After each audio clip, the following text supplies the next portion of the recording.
ನಮಸ್ಕಾರ ಸ್ನೇಹಿತರೆ.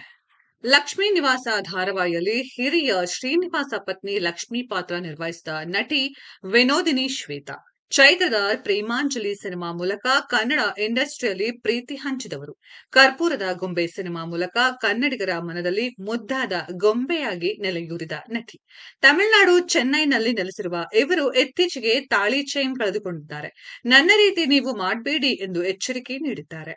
ಚೈತ್ರದ ಪ್ರೇಮಾಂಜಲಿ, ಕರ್ಪೂರದ ಗೊಂಬೆ, ಲಕ್ಷ್ಮೀ ಮಹಾಲಕ್ಷ್ಮಿ, ಮುದ್ದಿನ ಅಳಿಯ, ಗೆಜ್ಜೆನಾದ ಹೆತ್ತವರು ಸೇರಿದಂತೆ ಅನೇಕ ಸಿನಿಮಾಗಳ ಮೂಲಕ ಕನ್ನಡಿಗರನ್ನ ರಂಜಿಸಿದವರು ನಟಿ ವಿನೋದಿನಿ ಶ್ವೇತಾ.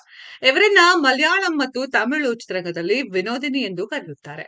ಬಾಲ ನಟಿಯಾಗಿ ಸಿನಿಮಾ ಇಂಡಸ್ಟ್ರಿ ಪ್ರವೇಶ ಮಾಡಿದ ಇವರು ನಾಯಕಿಯಾಗಿ, ಪೋಷಕ ನಟಿಯಾಗಿ ಮಿಂಚಿದವರು. ಧಾರಾವಾಹಿಗಳ ಮೂಲಕ ಸದ್ಯ ಕಿರುತೆರೆಯಲ್ಲಿ ಆಕ್ಟಿವ್ ಆಗಿದ್ದಾರೆ.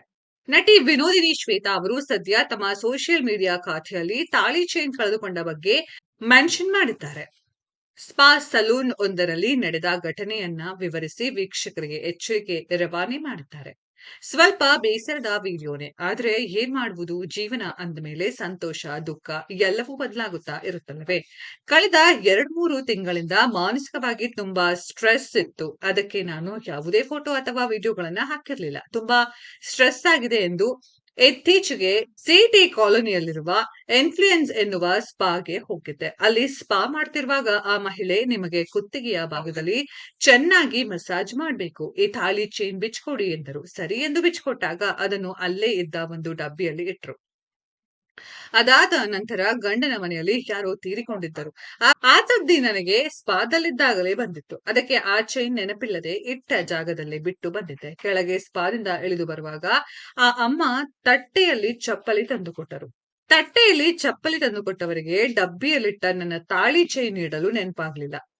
ನಾನು ಸಹ ಬಾಯ್ ಹೇಳಿ ಎಂದು ಆಟೋ ಹತ್ತಿಬಿಟ್ಟೆ. ಮರುದಿನ ತೀರಿಕೊಂಡವರ ಕಾರ್ಯದಲ್ಲೇ ಬ್ಯುಸಿಯಾಗಿದ್ದೆ. ಭಾನುವಾರ ನೆನಪಾಗಿ ಓಡಿ ಹೋಗಿ ಕೇಳಿದ್ರೆ, ಸಾರಿ, ನಾವೇನು ಮಾಡಲು ಸಾಧ್ಯವಿಲ್ಲ, ಡಬ್ಬಿಯಲ್ಲಿ ನಮ್ಮ ಸಿಬ್ಬಂದಿಯೇ ಇಟ್ಟಿದ್ರು, ಆದರೆ ಈಗ ಅದು ಕಾಣಿಸ್ತಿಲ್ಲ ಎಂದು ಬಿಟ್ರು. 2 ತಿಂಗಳ ನಂತರ ದುಃಖದಿಂದ ಹೊರಬಂದು ಸ್ವಲ್ಪ ರಿಲ್ಯಾಕ್ಸ್ ಆಗೋಣ ಅಂತ ಹೋದ್ರೆ ಮತ್ತೊಂದು ಬೇಸರ ಕಾದಿತ್ತು. ಈಗ ಪೊಲೀಸ್ ದೂರು ನೀಡಿದ್ದೇನೆ. ನನ್ನ ತಾಳಿ ಚೈನ್ ವಾಪಸ್ ಸಿಗುತ್ತದೆ ಎಂದು ನಂಬಿದ್ದೇನೆ. ನಾನು ಈ ವಿಡಿಯೋ ಹಾಕುತ್ತಿರುವುದಕ್ಕೆ ಕಾರಣವೇನೆಂದರೆ, ಸ್ಪಾಗೆ ಹೋಗೋರು ದಯವಿಟ್ಟು ಅಲ್ಲಿರುವವರನ್ನ ನಂಬಿ ಯಾವುದೇ ಬೆಲೆ ಬಾಳುವ ವಸ್ತುಗಳನ್ನು ತೆಗೆದುಕೊಂಡು ಹೋಗಬೇಡಿ. ಇದು ತುಂಬಾ ಬೇಸರದ ವಿಷಯ ಮತ್ತು ನನಗೆ ಭಾವನಾತ್ಮಕವಾದದ್ದು. ನನ್ನ ಚೈನ್ ನನಗೆ ಸುರಕ್ಷಿತವಾಗಿ ಸಿಗಲಿ ಎಂದು ನನಗಾಗಿ ಪ್ರಾರ್ಥಿಸಿ ಎಂದು ನಟಿ ವಿನೋದಿನಿ ಶ್ವೇತಾ ಅವರು ತಮಿಳು ಭಾಷೆಯಲ್ಲಿ ಅಳಲು ತೋಡಿಕೊಂಡಿದ್ದಾರೆ.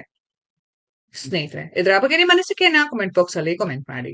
ಈ ವಿಡಿಯೋ ಇಷ್ಟ ಆಗಿದ್ರೆ ಲೈಕ್ ಮಾಡಿ, ಶೇರ್ ಮಾಡಿ, ಚಾನೆಲ್ ನ ಸಬ್ಸ್ಕ್ರೈಬ್ ಮಾಡಿ, ಪಕ್ಕದಲ್ಲಿ ಇರೋ ಬೆಲ್ ಐಕಾನ್ ನ ಹಿಟ್ ಮಾಡಿ. ಮುಂದಿನ ವಿಡಿಯೋದಲ್ಲಿ ಭೇಟಿಯಾಗೋಣ. ಧನ್ಯವಾದಗಳು.